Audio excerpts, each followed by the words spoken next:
വിധി ഉടമസ്ഥനായ ചാലപ്പുരയ്ക്കൽ കുഞ്ഞിക്കണ്ണൻ നായർക്ക് വിധി കടക്കാരനായ മൗവഞ്ചേരി ഗോപാലകൃഷ്ണ പണിക്കലിൽ നിന്നും ചെല്ലേണ്ടതായ സംഖ്യ കൊടുത്തു തീർക്കാത്തതിനാൽ ഈ സംഖ്യയ്ക്കായി വിധി കടക്കാരൻ കൈവശം വെച്ചു പോരുന്നതായ കോളയാട്ട് ദേശത്തെ സർവേ നമ്പർ 1358 കുനിയിൽപ്പറമ്പ് എന്നു പേരുള്ള 77 സെന്റ് തെങ്ങും പറമ്പ് പരസ്യമായി ലേലം ചെയ്ത് വിൽപ്പാൻ സിവിൽ കോടതി 21-ാം ഉത്തരവ് 64-ാം ചട്ടപ്രകാരം കോർട്ട് ഉത്തരവായിരിക്കുന്നു എന്ന് ഇതിനാൽ അറിയിച്ചുകൊള്ളുന്നു.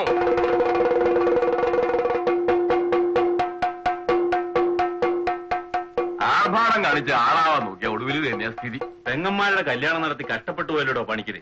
അത് തന്നെയാ ഞാനും പറയുന്നത്. നാട്ടുകാരെ മുഴുവൻ വിളിച്ച് സദ്യ കൊടുത്താലേ കല്യാണം ആവുള്ളൂ.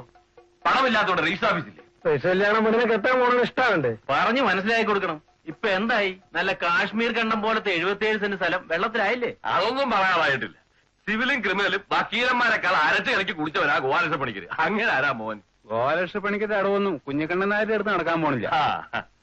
വിധി ഉടമസ്ഥനായ ചാലപ്പുരയ്ക്കൽ കുഞ്ഞിക്കണ്ണൻ നായർക്ക് വിധി കടക്കാരനായ മൗവഞ്ചേരി ഗോപാലകൃഷ്ണ പണിക്കരിൽ നിന്നും ചെല്ലേണ്ടതായ സംഖ്യ കൊടുത്തു തീർക്കാത്തതിനാൽ ഈ സംഖ്യയ്ക്കായി വിധി കടക്കാരൻ കൈവശം വെച്ചു പോരുന്നതായ കോളയാട്ട് ദേശത്തെ സർവേ നമ്പർ 1358 കുനിയിൽപ്പറമ്പ് എന്നു പേരുള്ള 77 സെന്റ് തെങ്ങും പറമ്പ് പരസ്യമായി ലേലം ചെയ്ത് വിൽപ്പാൻ സിവിൽ നിയമം 21-ാം ഉത്തരവ് 64-ാം ചട്ടപ്രകാരം കോർട്ട് ഉത്തരവായിരിക്കുന്നുവെന്ന് ഇതിനാൽ അറിയിച്ചുകൊള്ളുന്നു.